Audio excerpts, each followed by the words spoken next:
বর্তমান সাধারণ সম্পাদক এবং আমরা ঢাকা আইনজীবী সমিতির পক্ষ থেকে একটা সিদ্ধান্ত নিয়েছিলাম, ঢাকা আইনজীবী সমিতির কোনো সদস্য এই মামলায় আসামিপক্ষে আমরা লড়ব না।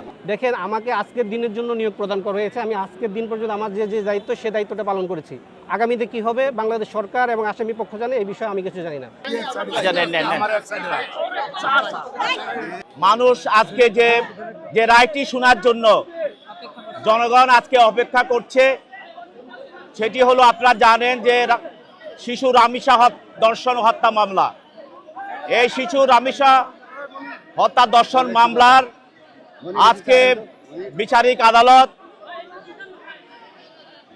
গত 1 তারিখে এই মামলার চার্জ গঠন করেন এবং এই মামলার সাক্ষ্য গ্রহণ করেন এবং যুক্তিতর্ক শুনেন।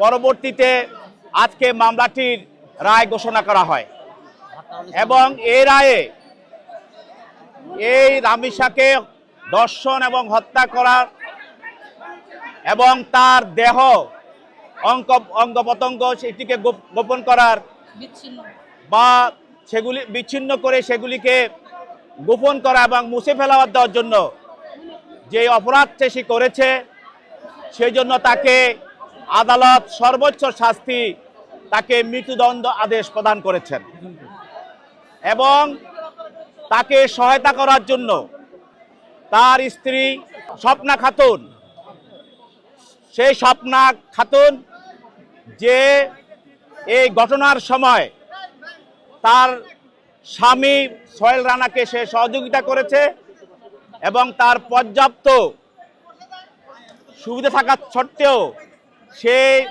এই ঘটনায় তাকে হত্যা থেকে নিবৃত্ত করার জন্য, ধর্ষণ থেকে নিবৃত্ত করার জন্য কোনো রকম চেষ্টা করে নাই, বরং সে তার স্বামীকে পালিয়ে যাওয়ার জন্য দরজা বন্ধ রেখে সেখানে জানালা দিয়ে সে বের হওয়ার জন্য, পালিয়ে যাওয়ার জন্য সে সহযোগিতা করেছে এবং তাকে সাক্ষীরা বা রামিসার মা এবং তার আত্মীয়স্বজন বারবার তাকে দরজা খোলার জন্য তাকে বলা হলেও সেই দরজা খোলে নাই এবং সে যখন তাকে দর্শন করা হয় রামিসাকে, তখনও তার ক্ষমতা ছিল, তার সেই ইচ্ছা করলে দরজা খুলে ডাক চিৎকার দিয়ে তাকে রক্ষা করার জন্য চেষ্টা করতে পারত, সেটাও সে করে নাই। অতএব সে তার স্বামী, সে তাকে সে সহযোগিতা করেছে, সোহেল রানাকে সহযোগিতা করেছে ধর্ষণ এবং হত্যায়। তাই নারী শিশু নির্যাতন দমন আইনের যে 9(2) এবং 30 ধারা তার প্রতি প্রযোজ্য, সেই জন্য তাকে একই অপরাধী করে বিজ্ঞ আদালত, বিচারিক আদালত তাকেও মৃত্যুদণ্ড আদেশ প্রদান করেছেন। এবং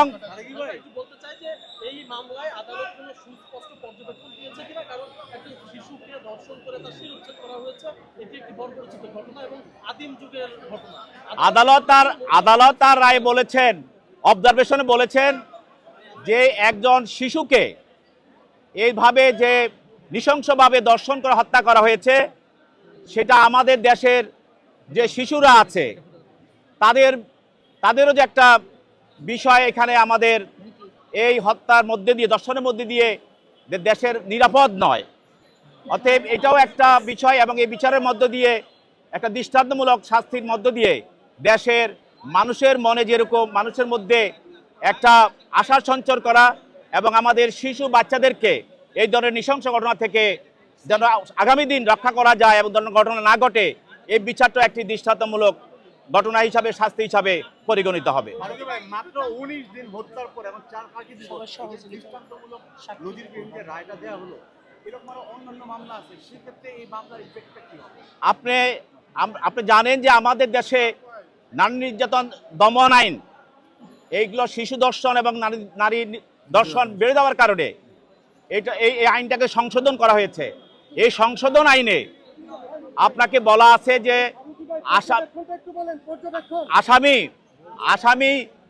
আসামিকে যদি গৃহীত করা হয়, ঘটনাস্থলে গৃহীত করা হয়, তখন ওই 15 দিনের ভিতরেই আপনি তদন্ত রিপোর্ট বা শাস্তি দিতে পারবেন এবং যখন বিচার শুরু হবে তখন প্রতি কার্য দিবসেই আপনাকে বিচার কাজ চালিয়ে যেতে হবে।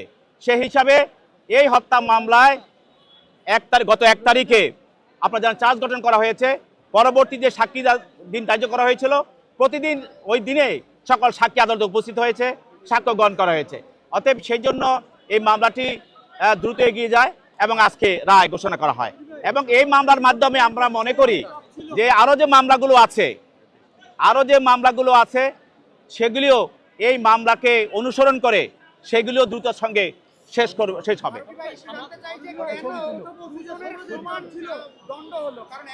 একজনের সহযোগী একজন এখানে নারী শিশু নির্যাতন দমন আইনে আছে যে 9-2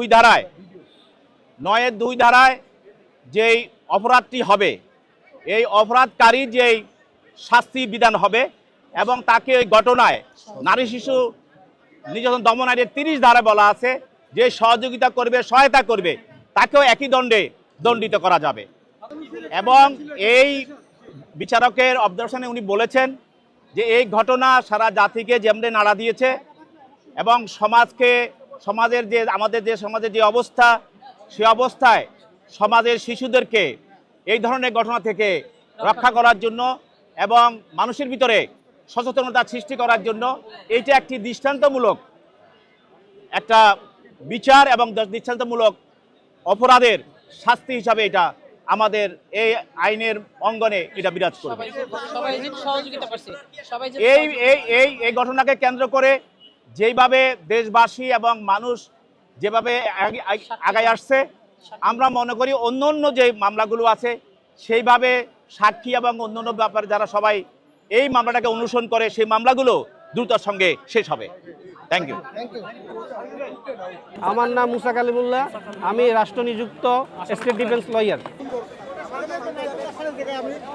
আসামিদের সর্বোচ্চ শাস্তি মৃত্যুদণ্ডের বিধান রয়েছে বিদায় এবং তাদের কোনো আইনজীবী ছিল না বিদায় বাংলাদেশ সরকার আমাকে এই আসামিদের পক্ষে আত্মপক্ষ সমর্থনমূলক কোনো বক্তব্য কিংবা কোনো ধরনের সাফাই সাক্ষী বা এই আদালতে বা রাষ্ট্রপক্ষের উপস্থাপিত সাক্ষীদেরকে জেরা করার জন্য একজন স্টেট ডিফেন্স লয়ার হিসেবে নিযুক্ত করেছে।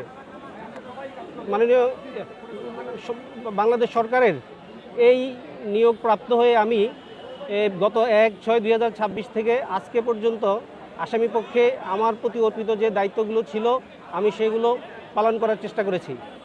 যেহেতু এই আসামি সোহেল রানা তার অপরাধ বিষয়ে ফৌজদারি কার্যবিধির 164 ধারায় স্বীকারোক্তিমূলক জবানবন্দি দিয়েছিল এবং এই মাননীয় ট্রাইব্যুনালে বিচার কার্য চলাকালীন সময় আসামিকে যে পরীক্ষা করার জন্য 342 স্টেজে একটা আত্মপক্ষ সমর্থনমূলক বক্তব্যের কথা বলা ছিল এবং কোনো সাফাই সাক্ষী দিবে কিনা সেই স্টেজে এসে এই আসামি সোহেল রানা নিজেকে দোষী দাবি করে আদালতের নিকট ক্ষমা প্রার্থনা করেছেন। যেহেতু এই আসামি আদালতের নিকট 164 ধারা জবানবন্দিও দিয়েছিল এবং মাননীয় বিচারিক আদালতের নিকটও সে নিজেকে দোষ স্বীকার করে অনুকম্পা চেয়েছে, সেহেতু এই আসামি এই কথিত চাঞ্চল্যকর ঘটনার সাথে এই সংশ্লিষ্ট নিজেই স্বীকার করেছে এবং সে সাফাই সাক্ষী দেয় নেই। আমি যেহেতু সে সাফাই সাক্ষী দেয় নাই, তার মানে সে অপরাধী প্রকৃত তার সাজা পেয়েছে, ন্যায় বিচার নিশ্চিত হয়েছে আমি মনে করি।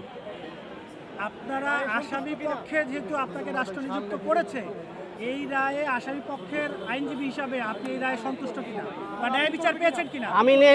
আমি ন্যায় বিচার পেয়েছি, যেহেতু সে নিজে আত্মস্বীকৃত, সুতরাং সে অপরাধীর বিচার পেয়েছে, আমি সন্তুষ্ট। আপনারা সাত কার্য দিবসের মধ্যে আসামিরা উচ্চ আদালতে আপিল করার সুযোগ পাবে, সেক্ষেত্রে আসামিদের পক্ষে উচ্চ আদালতে যাবেন কিনা? দেখেন, আমাকে আজকের দিনের জন্য নিয়োগ প্রদান করা হয়েছে, আমি আজকের দিন পর্যন্ত আমার যে দায়িত্ব সে দায়িত্বটা পালন করেছি। আগামীতে কি হবে বাংলাদেশ সরকার এবং আসামি পক্ষ জানে, এই বিষয়ে আমি কিছু জানি না। আপনার মন্তব্যকে আদালত একটা অবজারভেশন দিয়েছে এই মামলার রায়কে ঘিরে। আচ্ছা, আদালত কি অবজারভেশন দিয়েছে? এখন আপনার কি মনে হয় যে শিশু সুরক্ষা যে আইন আছে আমাদের দেশে, যে ধর্ষণের যে এই রায়টা ঘিরে আপনার কি মনে হয়? আমি মনে করি বাংলাদেশের ইতিহাসে একটা নজির স্থাপিত হয়েছে। মাত্র 4 কার্য দিবসে এই মামলার বিচার কার্য নিষ্পত্তি করে সরকার একটা মেসেজ দিতে চায় রাষ্ট্রের কাছে, সমাজের কাছে, মানুষের কাছে। সেটা হচ্ছে অপরাধী অপরাধ করে পার পাবে না এবং এদের নৃশংস কোনো ঘটনা যেন পুনরাবৃত্তি এই দেশে না ঘটে, সেজন্য এই মামলার বিচার কি একটি নজির হয়ে থাকবে এবং সবার জন্য একটা শিক্ষণীয় অ্যাওয়ারনেস সৃষ্টি হবে। নিশ্চয় মানুষ মনে করবে যে অপরাধ করলে পার পাওয়া যাবে না। আপনি শুরু থেকে এই মামলাটা নিয়ে আসার পর আমাদের কাছে মনে হচ্ছে একটু বিব্রত মনে হয়েছে, জানি না এটা আপনার বিষয়, আপনার কথায়। রাষ্ট্র যদি সামনে আপনাকে এই মামলা আবার নিয়োগ দেয়, দায়িত্ব পালন করবেন কিনা? দেখেন, আমি কিন্তু এই মামলাটিতে আসামি পক্ষে আইনজীবী হিসেবে মামলা পরিচালনা করার জন্য সরকারের যে প্রস্তাব সেটা গ্রহণ করেছিলাম। এই কারণে আমি গ্রহণ না করলে অথবা কেউ যেহেতু গ্রহণ করতেছে না, তাহলে আজকে 4 কার্য দিবসে এই মামলার বিচার কার্য নিষ্পত্তি হতো না। সহযোগিতার জন্য আপনি সুতরাং আমার যে দায়িত্ব ছিল সে দায়িত্বটা আমি গ্রহণ করাতেই রাষ্ট্র বিচার করতে পেরেছে অপরাধীর, এবং এদেশের যে মানুষ সবাই এই বিচারটি দেখতে পেয়েছে। যদি আমি নিযুক্ত না হতাম অথবা রাষ্ট্র যদি কোনো আইনজীবী নিযুক্ত না করতে পারত, এই অল্প সময়ের মধ্যে এই ধরনের একটি দুর্ধর্ষ ঘটনার, এদেশের মর্মান্তিক ঘটনার বিচার কাজ নিষ্পত্তি হতো না। সবটার বিষয়ে আপনারা বলেছিলেন যে সাজা কমিয়ে দেওয়ার বিষয়ে একটা আবেদন ছিল, যে সেটা আমি বলেছিলাম, কারণ হচ্ছে যে সে যেহেতু দর্শন কাজে অংশগ্রহণ করে নেই, সেজন্য আমি চেয়েছি। কিন্তু বিজ্ঞ আদালতের রায়ে যে বিজ্ঞ আদালত বলেছেন সে এই লম্বা সময় যে অপরাধটা সংঘটিত হয়েছে সে চাইলে এটা প্রতিরোধ করতে পারত, প্রতিবাদ করতে পারত। যেহেতু সে প্রতিরোধ করে নাই, প্রতিবাদ করেনি, সেহেতু সেই অপরাধ কাজে নিজেকে জেনে শুনেই সহযোগিতা করেছে। বিধায় বিজ্ঞ আদালত সমাজে এটাও একটা দৃষ্টান্ত স্থাপন করতে চায় যে অপরাধের সহযোগীও অপরাধের দায় থেকে মুক্তি পাবে না। Thank you.